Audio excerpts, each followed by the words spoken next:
வணக்கம். சிறகடிக்க ஆசை சீரியலில் இனி என்ன நடக்க போகுது அப்படின்னு தான் பார்க்க போகிறோமுங்க. இங்கே பாட்டி ஒரு வழியாக ரோகிணிக்கும் விஜயாவுக்கும் சமரசம் பண்ணி இன்னுமே 2 பேருமே யாரும் பேசக்கூடாது. ஒன்று. 2வது, மனோஜோட பொண்டாட்டின்னு வாங்கிட்டா. அதுபோக அவளோட பிள்ளைய நம்ம வீட்டில் எல்லோரும் ரொம்ப பாசமாக பார்த்துக்கிறாங்க. குறிப்பாக முத்து மீனாவும் வளர்க்கணும்லாம் ஆசைப்பட்டாங்க. இப்போது அந்த கிறிஸ் நம்ம வீட்டு பையனாகவே இருக்கான். அவங்க அம்மாவுக்கு வேறு யாரும் கிடையாது. அதனால் அவங்க இங்கே தான் இருப்பாங்க. அப்படிங்கும்போது விஜயாவுக்கு வேறு ஒன்றுமே சொல்ல முடியல. அமைதியாக போயிடுறாங்க. ஆனாலும் விஜயா மனசுக்குள்ள நினைக்காங்க, நம்ம பண்ணுத பாடில் கண்டிப்பாக அவங்க கிளம்பி போகணும், அந்தளவுக்கு பண்ணணும் அப்படின்னு சொல்லிட்டு நினைக்காங்க. இங்கே பாட்டியும் சரி எல்லாம் சமரசப்படுத்தி வச்சாச்சு, நம்ம ஊருக்கு கிளம்புவோம் அப்படின்னு சொல்லி ஊருக்கு கிளம்பிடுறாங்க. அப்போ காலையிலே மீனா சமையல் பண்ணிகிட்ருக்காங்க. அப்போ மீனாட்ட மீனா, இனிமேல் நீ சமைக்கக்கூடாது அப்படிங்கிறாங்க. ஏத்த அப்படிங்கிறாங்க. இல்லை நீ சமைக்கக்கூடாது, இனிமேல் ரோகிணி தான் அங்கே சமைக்கணும், இந்த வீட்டு மூத்த மருமக அவள் தான் சமைக்கணும் அப்படிங்கிறாங்க.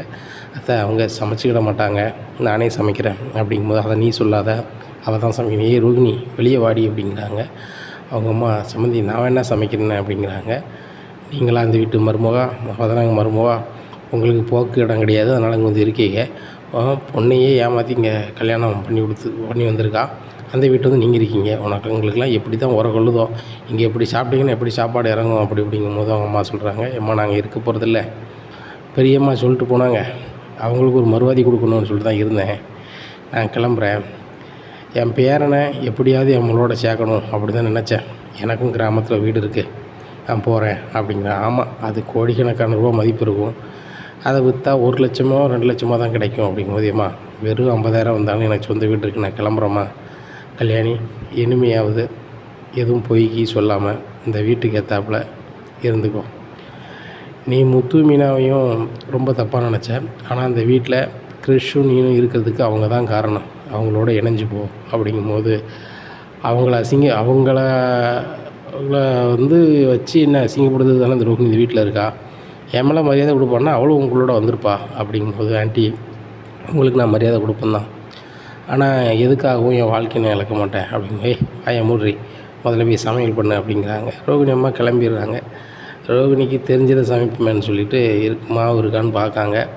அங்கே இட்லி மாவு இருக்குது, இட்லியை வச்சு சாம்பார் வச்சு சட்னி வைக்காங்க. எல்லோரும் சாப்பிட போகிறாங்க. உப்பு அள்ளி போட்டிருக்காப்புல, யாருமே சாப்பிடல, எல்லாருமே எந்திரிச்சிடுறாங்க. அப்போது அண்ணாமலை சொல்கிறாங்க, ஏம்மா நீ இதுக்கு முன்னாடி சமைச்சிருக்கியாம்மா அப்படிங்கும்போது, அப்பப்போ பண்ணுவோம் அங்கிள் அப்படிங்கும்போது, உப்பு நிறைய போட்டிருக்குமா அப்படிங்கும்போது, மாமா இருங்க நான் இதை சரி பண்ணுறேன் அப்படின்னு சொல்லி தேங்காவை நல்லாவே திருவி மிக்சியில் நல்லா மாவாக அரைஞ்சி அதை குழம்புல அந்த சாம்பார்லேயும் போடுறாங்க. போட்ட உடனே அது உப்பு ஓரளவு எடுத்துடுது. மாமா இனிமேல் சாப்பிட்டு பாருங்கள் அப்படிங்கும்போது, கொஞ்சம் பரவாயில்லம்மா அப்படின்னு சொல்லிட்டு சாப்பிட்டு எல்லோரும் நினச்சிடுறாங்க. இப்படியா இருக்குது. இந்த சூழ்நிலையில் ரோகிணி இதை தான் சொல்கிறாங்க, மதியம் நீ தான் சமைக்கணும் அப்படிங்கிறாங்க விஜயா. உடனே அண்ணாமலை சொல்கிறாங்க, இங்கே பாரு விஜயா, அந்த பிள்ளைக்கு சமைக்க தெரில, சட்னி சாம்பாரே அதுக்கு ஒழுங்காக வைக்க தெரியாத போது எப்படி அது மதியம் சமைக்கும், வேணாம் விடு, மீனாவே சமைச்சதுன்னு சொல்லுதாப்புல, அதனால் சமைக்கட்டும், கொஞ்ச நாள் கழித்து வேலைக்கு ஆள் வச்சிடலாம் அப்படிங்கிறாங்க. ஏங்க வேலைக்காரிக்கு என்ன ரேஞ்சோ அதே ரேஞ்சு தான் ரோகிணிக்கு, மீனாவுக்காவது டெக்கரேஷன் பண்ண வேலை இருக்குது, பூ வியாபாரம் இருக்குது, இவளுக்கு அது கூட கிடையாது, அதனால் இவள் தாங்க சமைக்கணும், இவள் சரியாக சமைக்காலோ தப்பாக சமைக்காலோ சமைக்க தான் செய்யணும், இவள் எதுக்கு தெரியுமாங்க உப்பெல்லாம் அதிகமாக போட்டு நம்ம சமைக்கக்கூடாதுன்னு சொல்லுவோங்கிறதுக்கு தான், எனக்கு இவளை பற்றி நல்லாவே தெரியும், எனக்கு இவ்வளோ நாளும் ஜால்ரா போட்டுக்கிட்டு இருந்தா, இப்போ என்னென்னா பாவம் போல் பேசிக்கிட்டு இருக்கா, அதெல்லாம் நான் நம்ப மாட்டேன், அவள் தான் மதியம் சமைக்கணும் அப்படிங்கிறாங்க. ஆண்டி எனக்கு சமைக்க தெரியாது தான், அதனால் நான் முடிஞ்சளவு கற்றுக்கிட்டு சமைக்கிறேன் ஆண்டி அப்படிங்கிறாங்க. உடனே என்னத்தையோ பண்ணு அப்படின்னு சொல்லி பார்வதி வீட்டை பார்த்து போயிடுறாங்க. இங்கே ரோகிணிக்கு எப்படி சமைக்கனே தெரியல, கூட்டு கறியெல்லாம் ஆக்கணுமே எப்படி பண்ணுறது அப்படின்னு சொல்லி சமையல்லாம் பண்ணிடுறாங்க. சமையல் பண்ணி வச்சிடுறாங்க, ஓரளவு டேஸ்ட்டாக இல்லை பண்ணி வச்சிடுறாங்க. அப்புறம் ரோகிணிக்கு கால் பண்ணுறாங்க விஜயா, என்னடி சமையல் பண்ணிட்டியா அப்படிங்கிறாங்க. அம்மா பண்ணிட்டேன் அப்படிங்கிறாங்க. அதெல்லாம் பார்சல் எடுத்து கொண்டு சேரு அப்படிங்கும்போது, ஆண்டி நான் கொண்டு வரணுமா அப்படிங்கிறாங்க. இது வரைக்கும் மீனா தானே கொண்டுகிட்டு இருந்தால், அவள் சமைப்பா, அவளே கொண்டு வருவா, நீ கொண்டு வா அப்படிங்கிறாங்க. கொண்டு வராங்க. அப்போ பார்வதி கேட்குறாங்க, என்ன ரோகிணி சாப்பிட்டியாம்மா, உன் பையன் சாப்பிட்டானா அப்படிங்கும்போது, அவனுக்கு வச்சு கொடுத்துட்டு தான் வந்தேன், நான் இன்னும் இனிமே தான் சாப்பிடணும் அப்படிங்கும்போது, நிறைய சாப்பாடு இருக்க உட்காரேன் அப்படிங்கிறாங்க.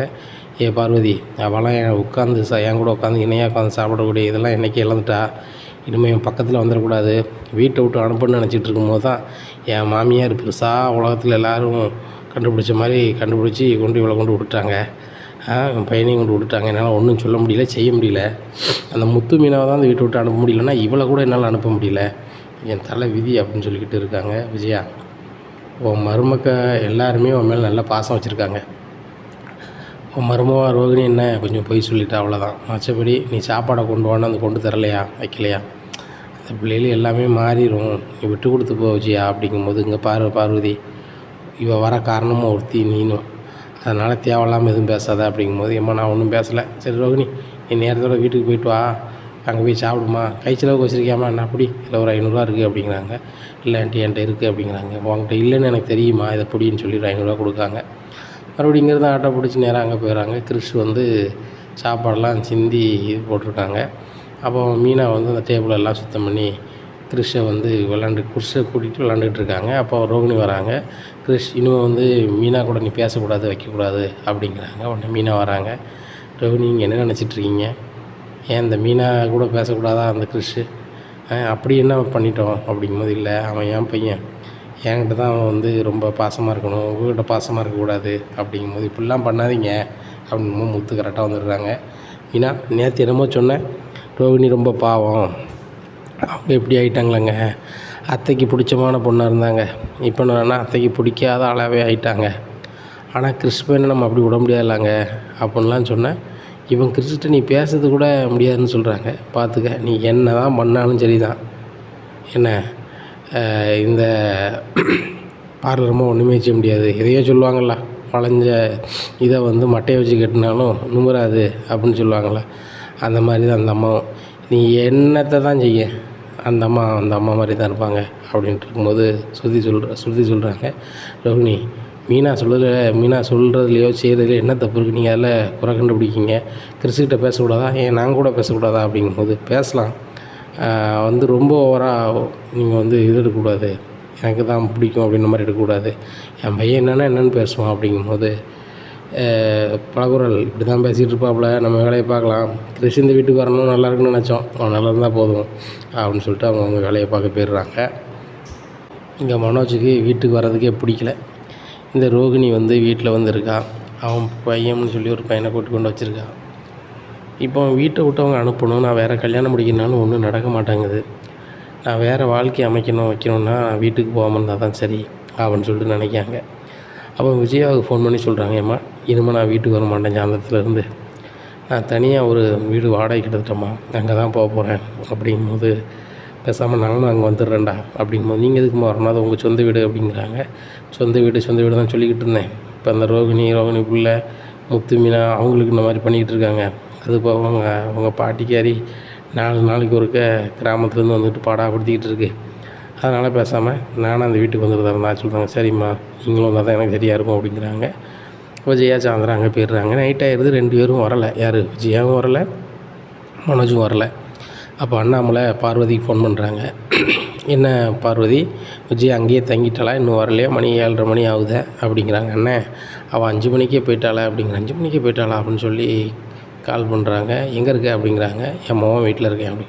ஓ மகன் வீடா, ஓ மகன் வீடு எங்கே இருக்குது அப்படிங்கிறாங்க. என் மகன் தனியாக வாடகைக்கு வீடு எடுத்தான், நானும் மனோஜ் அங்கே வர போகிறதில்ல, ரோகிணியை வீட்டை விட்டு வெளில அனுப்புங்கன்னு சொல்லி பார்த்தேன், என் வீடுன்னு சொல்லி பார்த்தேன், நடக்கலை, அதனால் நாங்கள் 2 பேரும் வெளியே வந்துட்டோம், மனோஜுக்கு இன்னுமே யாரையும் கல்யாணம் முடிக்காத, அவள் ஒன்றும் செஞ்சிட முடியாதுல்ல அப்படிங்கும்போது, விஜயா வாய்க்கு வந்ததெல்லாம் பேசாத, மனோஜோட பொண்டாட்டின்னா அவள் தான், வேறு மாதிரி ஆகி போவோம் அப்படிங்கும்போது, ஏங்க என்ன ஆனாலும் பரவாயில்லைங்க நாங்கள் பார்த்துக்குறோம், மனோஜ் வேறு கல்யாணம் முடிக்கிறது தான், இந்த ரோகிணியை கல்யாணம் முடிச்சு வச்சு அவன் ஏங்க கஷ்டப்படணும், இன்றைக்கி பாருங்கள் பர்னிச்சர் கடை நடத்தி கடனோட கடந்த சீரழி தான், அப்படியும் அந்த வீட்டுக்கு வர அவன் விருப்பம் இல்லைன்னா எந்த அளவுக்கு வந்து போயிருப்பான், அதனால் இனிமேல் பட்டு அவன் அங்கே வரமாட்டான், வைக்க மாட்டான், போக மாட்டான், வரமாட்டான் அப்படிங்கிறாங்க.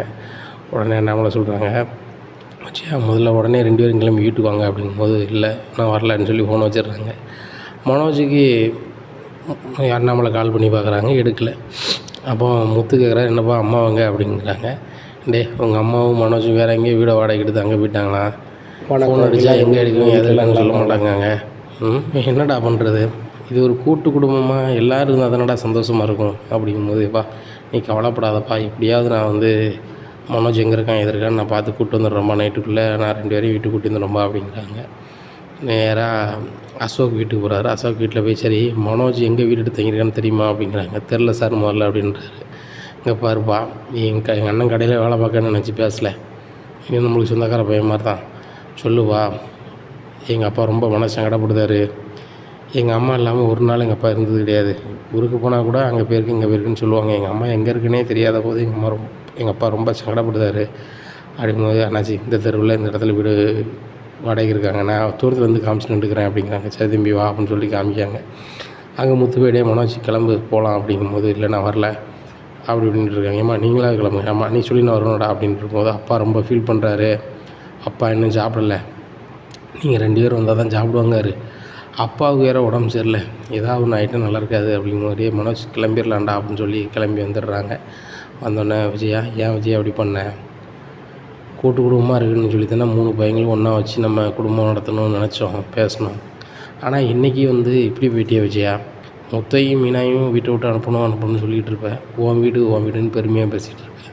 இப்போ இது உன் வீடாக தெரியலையா, இல்லை இது அடுத்த வீடு ஆகிட்டா அப்படிங்கிறாங்க. ஏங்க என் வீடு நான் சொல்லிக்கிட்டு இருந்தேன், இப்போ என் வீடு மாதிரி யார் நடக்கா, ரோகிணியை வீட்டை விட்டு அனுப்பணும்னு நினைக்கிறேன், நடக்குதா அப்படிங்கும்போது, விஜயா என்ன பேசுகிறேன், யாருமே வீட்டை விட்டு போகக்கூடாது, எல்லோரும் இங்கே இருக்கணும், நல்லா இருக்குன்னு சொல்லி தான் நான் பேசிகிட்டு இருக்கேன் அப்படிங்கும்போது, இல்லைங்க மனோஜ் வாழ்க்கை நல்லா ஆகணும்னா தனியாக தான் முடியும், நீங்கள் சாப்பிடாமல் இருக்கலாம், அதை சொல்ல தான் வந்தேன். டயத்துக்கு சாப்பிடுங்க வைங்க, இல்லையா எங்கள் கூட மனோஜ் கூட வந்துடுங்க, மனோஜ் நல்லாவே பிஸ்னஸ் பண்ணுறான், நல்லா சாப்பாடு போடுவான் அப்படிங்கும்போது, அவனுக்கு எங்கேப்பா சமைக்க தெரியும் அப்படின்னு, சமைக்கிறதுக்கு ஆள் வைப்பான்டா அப்படிங்கிறேன். ஆமாம் வீட்டில் உள்ள மளிகை சாமான செலவுக்கே அவன் கொடுக்க மாட்டான், அப்பவும் பிஸ்னஸ் பண்ண தானே இருந்தார் அப்படிங்கும்போது மனோஜ் சொல்கிறாரு, நான் பார்த்துக்கிறேன்ப்பா நீங்கள் கிளம்புங்க, அம்மா ஃபீல் பண்ணாங்க தான் நானும் வந்தேன் அப்படிங்கும்போது முத்து சொல்கிறாரு, மூதுவலியை பிச்சு போடுவேன் மனோஜ், ரொம்ப ஓவராக பண்ணிகிட்ருக்கேன், அண்ணனாக போயிட்டாச்சு கல்யாணம் முடிச்சிட்டேன்னு பார்த்துட்ருக்கேன், ஒரு அளவு அவ்வளோதான் அப்படிங்கும்போது ரோகிணி சொல்கிறாங்க, என் வீட்டுக்காரெலாம் எப்படி பேசல வச்சுட்டாதங்க முத்து அப்படிங்கிறாங்க. ஏம்மா உன் புருஷன் என்னெல்லாம் பண்ணுதான், உன் குடும்பத்தோடு இருக்குன்னு சொல்லி கூடுறதுக்கு தான் அப்படி பேசுறதுக்கு தான் அப்படி பண்ணிகிட்டு இருக்கேன், எனக்கு என்ன அவன் மேலே என்ன சரி தனிப்பட்ட காண்டா அப்படின்ட்டு இருக்காங்க. உடனே மனோஜ், நீங்கள் எனக்காகலாம் வீட்டு விட்டு வெளில போக வேண்டாம், நான் வேணால் தரையில் படுத்துக்கிறேன், நீங்கள் வேணால் பெட்டில் தூங்குங்க அப்படிங்கும்போது, நீ இருக்க இடமே எனக்கு பிடிக்கல, ஒரு நாயத்துக்கு இங்கே வரணும், ஏம்மா நம்ம கிளம்பலாம் அப்படிங்கிறாங்க. உடனே அண்ணாமலை சொல்கிறாங்க, விஜயா நீனும் கிளம்ப தான் போறியா அப்படிங்கிற. ஆமாங்க இங்கே இருக்க போகிறதில்ல, இந்த ரோகிணி இருக்க வீட்டில் நான் இருக்கவே மாட்டேன் அப்படிங்கிறாங்க. அப்போ ஒன்று செய்ய விஜயா, எனக்கும் உனக்கும் சம்பந்தம்னு எழுதி கொடுத்துட்டு நீ போ, நீ என் பேச்சை கேட்க மாட்டேங்க, நீ பண்ணது எனக்கு பிடிக்கல, அப்போ நானும் ஒரு கல்யாணம் முடிக்க போகிறேன் அப்படிங்கும்போது, என்னங்க எப்படி சொல்கிறீங்க, பிறகு நீ பண்ணுறது அப்படி தானே இருக்குது அப்படிங்கும்போது முத்து சொல்கிறாரேப்பா நீ சொல்லுறது சரிதான்ப்பா அப்படிங்கிறாங்க. நீ சும்மாறா அப்படின்ட்டு, விஜயா என்னைய வேண்டாம்னா இந்த வீட்டை விட்டு போ, நான் வேணும்னா சித்தனாமரு அப்படிங்கிறாங்க. என்ன செய்யணும் தெரில, விஜயா மறுபடியும் இந்த ரூமுக்குள்ளே போயிடுறாங்க. உடனே மனோஜ் வராதேம்மா நீங்கள் வேணா இங்கே இருங்க, நான் இங்கே இருக்க மாட்டேன் அப்படின்னு சொல்லி மறுபடியும் கிளம்பி அங்கேயே போயிருந்தார். அந்த வாடகை பார்த்த ரூமுக்கே போயிருந்தார். இங்கே மனோஜ் எப்படியும் வந்துடுவான் அப்படின்னு சொல்லி முத்து நினைக்காங்க, ரவி நினைக்காங்க, ஏன்னா அம்மா இல்லாமல் இருந்துக்கிடமுன்னா அப்படின்ட்டு நினைக்காங்க. ஆனால் மனோஜுக்கு என்னென்னா, நம்ம தனியாக இருந்து ஒரு பணக்காரியை பார்த்து கல்யாணம் முடிச்சோம் வாழ்க்கை செட்டில் ஆயிரும், இது கிடந்தையாக ரொம்ப சங்கடப்படணும் அப்படின்னு நினைக்காங்க. இன்னொன்று, ஜீவா இன்னும் கல்யாணம் முடிக்கலை, நிறைய சொத்து புத்துலாம் சிட்டிக்குள்ளே வாங்கி போட்டிருக்காங்கன்னு தெரிய வருது. அப்போ ஜீவாட்ட எப்படியாவது நயந்து பேசணும் அப்படின்னு நினைக்காங்க. அப்போ மறுநாள் ஜீவாவோட ஃப்ரெண்டை பார்க்க போகிறாங்க. நான் மனோஜ் வந்திருக்கேன், இன்னும் உங்கள் ஃப்ரெண்டுகிட்ட சொல்லுங்கள் அப்படிங்கிறாங்க. உடனே உங்களெல்லாம் அவங்க பார்க்க மாட்டாங்க அப்படிங்கிறாங்க. இல்லை எனக்கு அவ்வளோ மறக்க முடியல ஒன்று, ரெண்டாவது ரோகிணி ஏகப்பட்ட பொய் சொல்லியிருக்கா, அதனால் அவள் கூட எனக்கு வாழ பிடிக்கல, அதனால் நான் ஜீவாவை கல்யாணம் பண்ணிக்கலான்னு பார்க்குறேன், ஜீவாவும் இன்றைக்கி நல்லா வசதியாக இருக்கா அப்படிங்க. ஜீவாட்ட இன்றைக்கி பணம் வந்துருச்சு, அதனால் ஜீவா வேணும், ஜீவாட்ட பணம் இல்லாமல் போனால் ஜீவா விட்டுட்டு வேறு கல்யாணம் முடிச்சுப்பீங்க அப்படி தானே அப்படிங்கிறாங்க. அப்படிலாம் இல்லை, நான் ஜீவாட்ட பேசணும் அப்படிங்கிறாங்க. அவங்க ஃப்ரெண்டு மனோஜ் தேடி வந்திருக்காரு, நீங்கள் மலேசியாவிலேருந்து வந்து எப்படின்னு தெரியல வந்திருக்கிறாப்புல, அது போக உன்னை கல்யாணம் முடிக்கணும்னு நினைக்கிறாரு அப்படிங்கும்போது, இன்னியே அவர் அப்படின்னு சொல்லிட்டு, என்ன மனோஜ் பெரிய பிஸ்னஸ்மேன் சிட்டியிலே இங்கே வந்திருக்கீங்க அப்படிங்கும்போது, நான் பெரிய பிஸ்னஸ்மேன் தான், நான் வந்து ரோகிணியை கல்யாணம் முடிச்சிடக்கூடாது, உனக்காகவே இருந்திருக்கணும், நீ ஏமாற்றிட்டு போய் ஏற்றியா பணத்தை தூக்கிட்டு அப்படிங்கிற கோவத்தில் தான் அவரை கல்யாணம் முடிச்சிட்டேன். இப்போ எனக்கு வந்து உன் நினப்பில் அங்கே வாழ இயலலை, அதனால் நம்ம கல்யாணம் பண்ணலான்னு பார்க்குறேன் அப்படின்னும்போது ரொம்பவே சிரிக்கிறாங்க. ஏன் சிரிக்க அப்படிங்கிறாங்க. அந்த ரோகிணியும் நீ 1000 பொய் சொல்லி கல்யாணம் முடிச்சிட்டாங்க, நீனும் பெரிய பொய்யாள் தானே, நீ என் கூட வாழ்ந்துட்டு வச்சுட்டு ஒன்றுமே தெரியாத மாதிரி அவளை கல்யாணம் முடித்த, இப்போ அவள் உன்னைய ஏமாற்றிட்டு வேறு கல்யாணம் முடிச்சுட்டு இங்கே வந்திருக்கா, அவ்வளோதான். அவளுக்கு முதல்ல நடந்திருக்கு, அதை உன்ட்ட சொல்லலை, அவ்வளோதான். நீ என்கிட்ட நடந்ததை சொல்லலை, ரெண்டும் சரியாக போச்சுல்ல, சேர்ந்து வாழ வேண்டியதானே அப்படிங்கிறாங்க. ஒன்றும் இல்லை, அவகிட்ட பணம் இல்லை, ஒன்றும் இல்லை. ஓ, அதை சொல்லு. உனக்கு பணம் இருந்தால் தானே நீ வந்து சேருவ, என்ன பணம் இல்லாதால தான் உனக்கு பிடிக்காத, நீ அப்பத்துலேருந்து அப்படி தானே. இப்போ ரோகிணிகிட்ட பணம் இல்லை, பணம் இருக்குதுன்னு தெரிஞ்சுன்னா நீ அங்கே போயிருப்ப அதானே அப்படிங்கும்போது, இல்லை நான் உன்னைய ரொம்ப விரும்புகிறேன் அப்படிங்கும்போது, நான் ரொம்ப வெறுக்கிறேன், இதுக்கு மேலே நீங்கள் இருந்தேன்னா முதுகுவலி பிஞ்சிரும், கிளம்பிடு அப்படிங்கிறாங்க. என்ன நீ இப்படி பேசுகிற அப்படிங்க. இப்படி தான் பேசுவேன், கிளம்புதே ஆள் வர சொல்லணுமா அப்படிங்கிறாங்க. உடனே கிளம்பிடுறாங்க. இங்கே ஜீவாவை நம்பி பிரயோஜனம் இல்லை, நேராக ராஜேஸ்வரி ஆண்டியை தான் போய் பார்க்கணும்னு சொல்லி ராஜேஸ்வரி ஆண்டியை பார்க்கணும். ராஜேஸ்வரி ஆண்டி, உங்கள் சொந்தக்காரங்க வீட்டில் எனக்கு கல்யாணம் பண்ணி தரேன்னு சொன்னாங்களா, பேசுங்க, நான் கல்யாணம் பண்ணிக்கிறேன், நான் ரொம்ப சங்கடப்படுதேன், நான் பெரிய பிஸ்னஸ்மேன் ஆயிடுவேன் அப்படி இப்படிங்கிறாங்க. ஏப்பா நீ வந்து விஜயாவோட மோகம்னு கூப்பிட்டு பேசுகிறேன். விஜயா என்ன சொன்னால், என் மருமவா சம்மந்தம் இல்லைன்னு எழுதிட்டு ஒரு பேப்பர் எழுதிட்டு போயிடுவான், அதை ஒன்று கல்யாணம் முடிச்சிக்கலாம்னு சொன்னான். ஆனால் அதுக்கு அங்கே வாய்ப்பே இல்லை. ரோகிணி அங்கேருந்து போக போகிறதில்ல, யாரும் அங்கே அனுப்ப போகிறதில்ல, அப்புறம் ஏங்க தேவையில்லாமல் பேசிகிட்டு இருக்க, இடத்த கல்வி பண்ணு அப்படிங்கும்போது, இல்லை எப்படியாவது எனக்கு வந்து பொண்ணு வேணும் அப்படின்ட்டு இருக்காங்க. தம்பி, நான் சொல்லுது உங்களுக்கு புரியுதா புரியலையா, கிளம்புங்க அப்படிங்கிறாங்க. ஒரு கட்டத்தில் அவங்களால சமாளிக்க முடியல, விஜயா கால் பண்ணி வர சொல்கிறாங்க. விஜயா வந்துடுறாங்க. என்ன சரி அப்படிங்கும்போது, இங்கே பாரு போமோ வந்து என் சொந்தக்காரங்க பொண்ணை கேட்டுக்கிட்டே இருக்கான் அப்படிங்கும்போது, நானும் தான் கேட்கேன், கல்யாணம் முடிச்சு கொடு, என் பையன் நல்லா வந்துடுவான் அப்படிங்கும்போது, நீங்கள் 2 பேரும் என்ன சொல்லி வச்சுட்டு காமெடி பண்ணிகிட்டு இருக்கீங்களா, இப்படிலாம் பண்ணிங்கன்னா நல்லா இருக்காது, அப்புறம் நான் அதிகாரி கூப்பிட்டு உங்கள் 2 பேரும் உள்ளே வைக்க வேண்டியிருக்கும், தேவையில்லாமல் நீ டிஸ்டர்ப் பண்ணுன்னு சொல்லிட்டு அப்படின்னு சொல்கிறாங்க. 2 பேரும் கிளம்பி வந்துடுறாங்க. கிளம்பி வந்துட்டு மனோஜ் வாடகை இருக்க வீட்டில் போய் சொல்கிறாங்க விஜயா, நான் அங்கே தங்க முடியாது, நாங்கள் தான் போகணும், ஆனால் ஒன்றுடா, நீ இங்கேயே இருந்து உனக்கு ஒரு நல்ல பொண்ணை பார்த்து கல்யாணம் முடிக்கிறது நல்லது, நீ கல்யாணம் முடிச்சு இங்கேயே இரு, அந்த ரோகிணி என்ன பண்ண நம்ம பார்த்துக்கலாம்டா அப்படிங்கும்போது, சரிம்மா அப்படின்ட்டு சொல்கிறாங்க. இங்கே கடையில் சுத்தமாக வியாபாரம் இல்லை. அசோக்கும் ஃபோன் பண்ணி, சார் வியாபாரமே இல்லை அப்படின்ட்டு இருக்காங்க. அப்போ என்ன பண்ணுறது, ஒன்றும் புரிய மாட்டாங்குதே. வியாபாரம் நுணுக்கம் போல ரோகிணி தான் தெரியும். ரோகிணியே அம்மா சேர்க்கூடான்ட்டாங்க, எனக்கும் பிடிக்கல, அது போக பணமும் இல்லை ரோகிணிகிட்ட. இப்போ நம்ம வேறு கல்யாணம் முடிக்கணுன்னாலும் ரோகிணி வச்சுக்கிட்டு ஒருத்தனும் பொண்ணு தர மாட்டாங்க. இப்படியா இருக்குது. அம்மாவுக்கு தெரிஞ்ச அம்மாவுக்கு தெரிஞ்ச கூட படித்த ஆட்கள் கூட தரமாட்டாங்குது. இப்படியா இருக்குது. இப்போ நம்ம என்ன பண்ணுறது தான் அப்படின்னு யோசிக்கிறாரு. யோசிக்கும் போது முத்து 2.5 லட்ச ரூபா பணத்தை, மீனாட்டிருந்து ஆட்டை போட்டு பணத்தை நாசுக்கா ஒரு அதிகாரி போன மாதிரி, ரைடுக்கு போன மாதிரி எட்டு வந்துட்டான். இதே மாதிரி நம்ம செஞ்சிட்டானே, பெரிய பெரிய பணக்காரங்க வீட்டில் போய் நம்ம ரைடு போன மாதிரி பண்ணி நம்ம பணத்தை இது பண்ணிட்டா நம்ம எதுக்கு சங்கடப்படணும், ஒரு நாளே வீடு கதை செட்டில் ஆயிரும்ல அப்படின்னு நினைக்காரு. நேர்மையான வழியில் சிந்திக்க போகிறது இல்லைல்ல, மனோஜை பொறுத்த மட்டும் குறுக்கு வழியில் தானே போவார். எப்படியா இருக்குது. அப்போ கடை அடைச்சிட்டு சாவியை கொண்டு அசோக் கொடுக்காரு. அசோக்கு, நம்ம கடை ஒரு 2-3 நாளைக்கு லீவு அப்படிங்கிறாங்க. எதுக்கு அப்படிங்கிறாங்க. நான் ஒரு பிளான் ஒன்று வச்சுருக்கேன், அந்த பிளானில் நீங்கள்லாம் வந்து நம்ம கடையில் வேலை பார்க்குற எல்லோரும் அதில் ஈடுபட்டீங்கன்னா எல்லாருக்குமே ஷேரிங் உண்டு. 4 இடத்துல நறுக்குன்னு பண்ணுறோம், நம்ம வந்து என்ன செய்கிறோம், சக்ஸஸ்ஃபுல்லாக செட்டில் ஆகுதோம் அப்படிங்கிறாங்க. சரி ரைட்டு பண்ணிடலாம் அப்படிங்கிறாங்க. அவங்க வேண்டிய ஆட்கள் அப்புறம் ரெடி பண்ணிடுறாங்க. அப்படி எதுவும் மாட்டினா கூட நம்ம வந்து நம்ம ஓனர் மனோஜை மாட்டிவிட்டு போயிடுவோம்னு சொல்லி அவங்களோட சிந்தனை புறம் இருக்குது. அப்போது விஜயாவுக்கு ஃபோன் பண்ணி சொல்கிறாங்க, ஏம்மா நான் வந்து ஒரு பிஸ்னஸ் விஷயமா பாம்பே வரைக்கும் போகிறேன், அங்கே ஒரு 2-3 நாள் தங்கிட்டு தான் வருவேன் அப்படின்னு விஜயாட சொல்லிடுறாங்க. சரிடா அப்படின்றாங்க. இங்கே அதனால் கடை அடைப்புமான்றாங்க. ரைட்டுன்றாங்க. அப்போ கடை அடைச்சி கிடக்கு. அதை பார்த்துட்டு வந்து முத்து வந்து சொல்கிறார், எப்போ கடை அடைச்சி கிடக்கு அப்படிங்கும்போது, டேய் மனோஜ் என்னாச்சுன்னு ஃபோன் பண்ணி கேளு அப்படின்னு ரவிட்டு சொல்கிறார். ரவி கேட்கல, மீட்டிங் போயிருக்காரான் அப்படிங்கும்போது, ஆமாங்க மீட்டிங் தான் போயிருக்கான், 4 நாள் கழிச்சு தான் வருவான் அப்படிங்கிறாங்க. ஏன் நாங்கள் இவ்வளோ நேரம் எங்கே போனானோ ஏது போனான்னு கேட்டுட்டு இருக்கோம், அப்போ சொல்ல வேண்டியதானே அப்படிங்கும்போது, என்கிட்ட யாருமே கேட்கலையா என் பையனை பற்றி அப்படின்னுட்டு இருக்காங்க. இங்கே எல்லோரும் ஒரு இடத்துல உட்காந்து யோசிக்காங்க, இப்படி செய்யணும் அப்படி செய்யணுங்கிட்டு. அப்போ எல்லோரும் முத்து பண்ண மாதிரியே எல்லோரும் களத்தில் ஒரு ஐடி கார்டை போட்டுக்கிட்டு எல்லோரும் கிளம்பி போகிறாங்க. 4 வீடை தேர்ந்தெடுத்துருக்காங்க. ஒன்று சுருதியோட வீடு, இன்னொன்று யார் இவருக்கு டீலர் கொடுத்தார்ல அவர் சந்தோஷ் சார் வீடு, 3 மொட்டை சந்தோஷ் வீடு, 4 ஏற்கனவே ஒரு ஹோட்டலில் மனோஜ் வேலை பார்த்தார்ல, அந்த ஓனர் வேலைக்கு வேணான்ட்டார்ல, அவங்க 4 பேரையும் ரெடி பண்ணி வச்சுருக்காரு. சரி ரைட்டு, முதல்ல வெயிட்டாக நம்ம வந்து பணத்தை ஆட்டை போடணும்னா முதல்ல வாசுதேவன் வீட்டு தான் போகணும்னு நினைக்காங்க. அப்போ வாசுதேவன் எங்கே போயிருக்காரு, ஏது போயிருக்காரு நம்ம தெரிஞ்சுக்கணுமான்னு சொல்லி வீட்டு வாசல்லே இருக்காங்க. வாசுதேவன் காலையிலே வேலைக்கு கிளம்பிடுறாங்க. அந்த அம்மாவும் கோயிலுக்கு கிளம்பிடுது. சரி ரைட்டு, கோயிலுக்கு போனால் கொஞ்ச நேரம் கழிச்சு தான் வரும், அதுக்குள்ளே ஆட்டையை போடணும்னு சொல்லி வீட்டுக்குள்ளே போகிறாங்க. போனோடனே நாங்கள் அதிகாரி அப்படி இப்படிங்க, அப்படியா சரி சரி உள்ள போங்க அப்படிங்கிறாங்க. அப்போ போய் எல்லாத்தையும் பார்த்துட்டு கிடக்கும்போது அவர் ஃபோன் அடிக்கார். யார், வாசுதேவன் வந்து வாட்ச்மேனுக்கு ஃபோன் பண்ணுறாரு.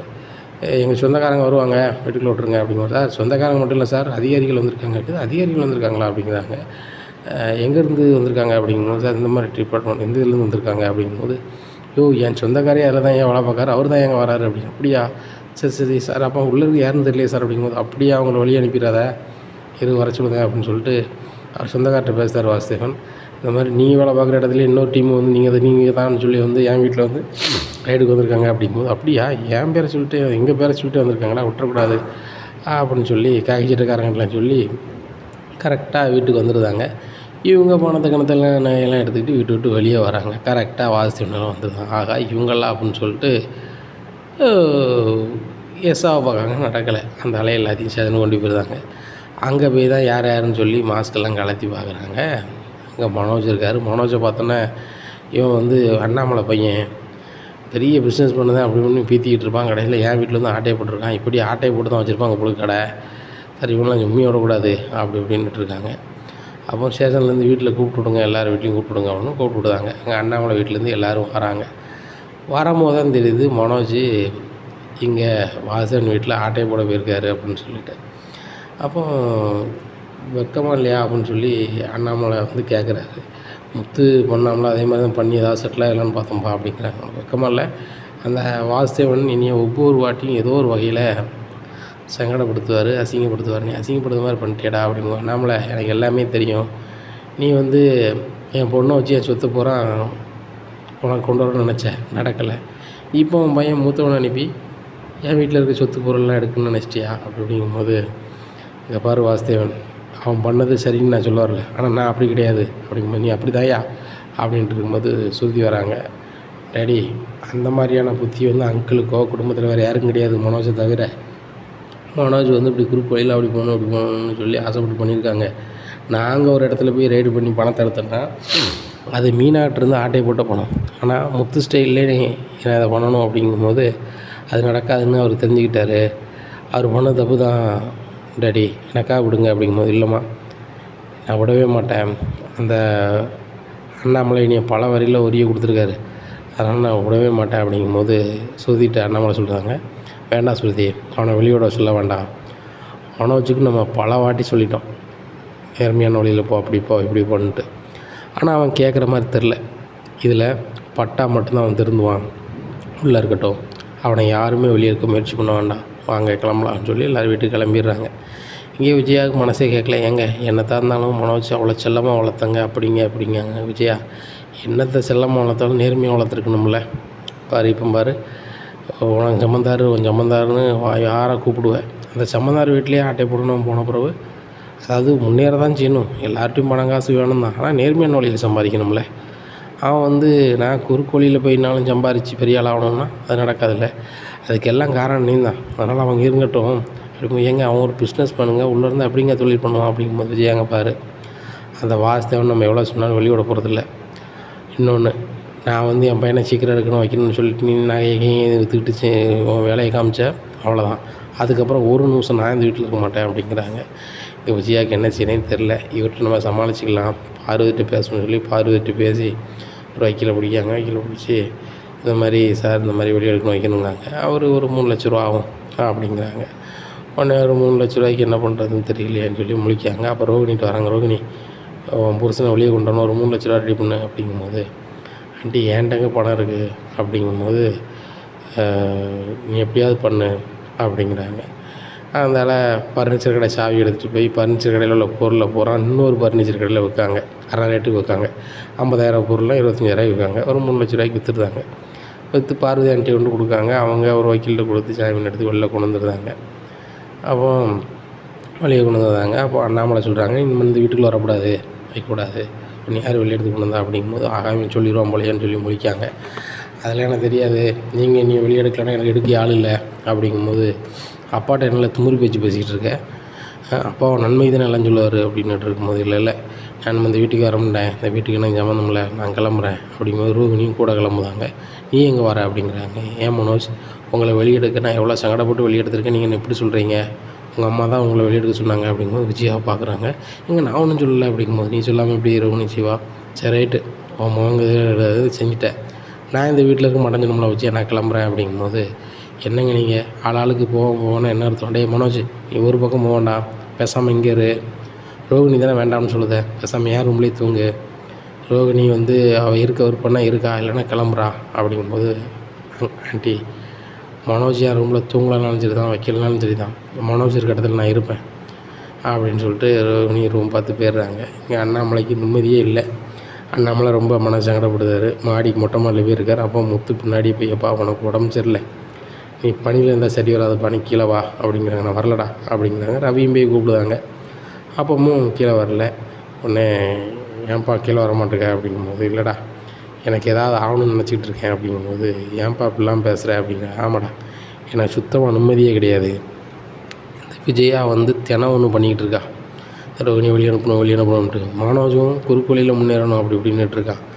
கடங்காரங்க பூரா வந்து கடனை கேட்டுக்கிட்டு இருக்காங்க, என்னடா செஞ்சு இது சரி பண்ணுறது அப்படின்னு சொல்லும்போது எப்பா சொல்லுன்னு தப்பாக நினைக்க வேண்டாம், நம்ம கிராமத்தில் நம்மளுக்கு பூர்வீக சொத்து இருக்குது, மனோஜுக்குள்ள பங்கை விற்றுட்டு அந்த கடன் உள்ள கடையில் உள்ள கடனை அடைச்சிட்டு நிம்மதியாக இருக்க சொல்லுங்கப்பா.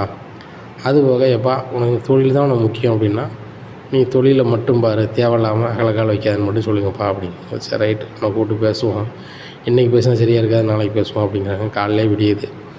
அண்ணாமலை கூப்பிட்டு மனோஜை பேசுகிறாங்க. மனோஜ் இங்கே பாரு, கிராமத்தில் உனக்குன்னு ஒரு பங்கு சொத்து இருக்குது, அந்த சொத்தை விற்று தாரேன், ஆனால் கடங்காரங்களுக்கு கொடுக்கணும், நீ அதை வச்சுக்கிட்டு நான் வந்து வேறு ரொட்டேஷன் பண்ண போகிறேன் அப்படி பண்ணோன்னா சரி வராது அப்படிங்கும்போது சரிப்பா அதை பண்ணிடுறேன்ப்பா அப்படிங்கிறாங்க. அப்போ பாட்டிகிட்ட பேசி மனோஜுக்குள்ளே பங்கை வைக்கிறாங்க.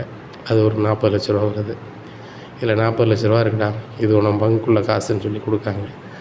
மனோஜ் அப்போ கூட கடங்காரங்களுக்கு கொடுத்து அப்படி பண்ணணும் இப்படி பண்ணணும்னு என்ன இல்லை, யாராவது சொன்னாங்கன்னு சொல்லி நம்ம சீட்டில் கொண்டு பணத்தை போட்டோம் அப்படின்னா அந்த கம்பெனியில் போட்டோன்னா 6 மாதத்தில் டபுளாயிரும் அப்படின்னு சொல்லி ஒரு கம்பெனியில் கொண்டு போடுதாங்க.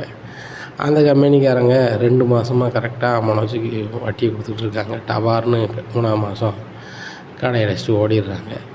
இங்கே மனோஜுக்கு என்ன செய்யனே தெரில, கடை அடைச்சி கிடக்க வைக்கின்னு சொல்லிட்டு அலையுதார். வேறு வழியே இல்லாமல் வீட்டில் சொல்லிடுறாரு, எப்பா நீங்கள் தந்த பணத்தை நான் கடங்காரங்களுக்கு கொடுக்கல, ஒரு கம்பெனியில் கொடுத்தேன், அவங்க இந்த பணத்தை டபுளாக்கி தருவோன்னு சொன்னாங்க, இப்போ கம்பெனியே இல்லைப்பா அப்படின்னோன்னா அண்ணாமலைக்கு சரியான கோவந்துருது. எல்லாம் நம்ம பூர்வீக சொத்தை உனக்கு வர வேண்டிய பங்கை உன் சூழ்நிலையை புரிஞ்சுக்கிட்டு அதை விற்று எங்கள் அம்மா கொடுத்தாங்க, நான் ஓன்ட்ட கொடுத்தேன், நீ கடங்காரன்ட்டு கொடுக்காம எப்படி அப்படி பண்ணலாம் அப்படிங்கும்போது இல்லைப்பா எனக்கு அதை வச்சு லாபம் கிடச்சிப்பா தான் அப்படி பண்ணிட்டேன் அப்படிங்கிறாங்க. இப்படி பேசிகிட்டே இருக்கும்போது கடங்காரங்க வீட்டுக்குள்ளே வந்துடுறாங்க. வீட்டுக்குள்ளே வரலாமா அப்படிங்கிற, வாங்கயா அப்படிங்கிறாங்க. ஐயா அங்கே பாருங்கள், மனோஜ் வந்து எங்களுக்கு கடன் வாங்கிட்டு தரேன்னா இன்னும் தரலை, நாங்களும் நீங்கள் சொன்னீங்களேன்னு சொல்லி ஓரளவு பொறுமையில் இருந்தோம், இனிமேலும் பொறுமையில் இருக்க முடியாதுயா, கடையை நாங்கள் ஏலம் போட்டு எடுக்க போகிறோம், இதுக்கு மேலே நீங்கள் என்கிட்ட வருத்தப்படாதீங்கய்யா அப்படின்னு சொல்லிட்டு கிளம்புறாங்க. உடனே அண்ணாமலை நீங்கள் பொறுங்கய்யா, நான் வேறு ஏதாவது வழி பண்ணுதேன் அப்படிங்கும்போது ஒரு வழியும் பண்ண முடியாதையா, நீங்கள் உங்கள் பையன் எங்களுக்கு தந்துக்கிட மாட்டார், எங்களுக்கு ரொம்ப நம்பிக்கை இல்லை அப்படின்னு சொல்லி கிளம்பி போகிறாங்க. அண்ணாமலை மனசை கூப்பிட்டுட்டே கொஞ்சமாவது மண்டையில் சரக்கு இருக்காடா, உன் பூர்வீக சொத்தை விற்று கடன் அடைச்சி நிம்மதியாக இருந்து தொழில் பண்ணி செய்யின்னு சொன்னோம்னா இதை கொண்டு ஒரு கம்பெனியில் கொடுத்தேன், அவங்க டபுளாக தராங்க ட்ரிபிளாக தராங்கன்னு சொல்லிட்டு இப்போ ஒன்றும் இல்லாமல் இருக்கேடா, நீ இந்த நிலைமைக்கு வர காரணமே உன் பேராசை தான், நீ என்றைக்கு பேராசைப்பட்டையோ உன் வாழ்க்கையில் நீ ஏமாந்து உன் தொழிலில் ஏமாந்து எல்லா வகையிலையும் ஏமாந்து நிற்க, இனிமையாவது நீ வந்து ஒழுங்காக இருந்தால் மட்டும்தான்டா ஜெயிக்க முடியும், இனிமேலும் நீ பேராசையில் இருந்த அப்படின்னா ரொம்ப நட்டப்பட்டு போவ, அதை மட்டும் புரிஞ்சுக்கோ அப்படிங்கிறாங்க. இங்கே மனோஜ் நினைக்கிறாங்க, எப்படி இந்த கடனை நம்ம கொடுக்கலாம், வேறு ஏதாவது வழி இருக்கா, அம்மாவை நாசுக்காக பேசி அம்மா வீட்டு பத்திரத்தை வச்சு கடங்காரங்க கொடுத்துடலாமா, எப்படியாவது அம்மாவை நாசுக்காக ஏமாற்றி கூப்பிட்டு போகணும் அப்படின்னு நினைக்கிறாரு. அப்போ கூட வந்து நம்ம சரியாக திருந்தி சரிப்பா இன்னும் நான் பண்ண மாட்டேன் வைக்க மாட்டேன், எனக்கு இந்த கடனை மட்டும் அடைக்கிறதுக்கு வழி பண்ணுங்கப்பான்னு சொல்லி பேச காணும். அவரும் எப்பவும் போல் வழக்கம் போல் குறுக்கு வழியிலேயே போகிறாரு. இனி என்ன நடக்கும் அப்படிங்க நம்மளை வீட்டில் அப்படிங்கிறத பொறுத்து வந்து பார்க்கலாம். நம்ம சேனலை நீங்கள் மறக்காமல் லைக் அண்ட் சப்ஸ்கிரைப் பண்ணுங்கள். நன்றி, வணக்கம்.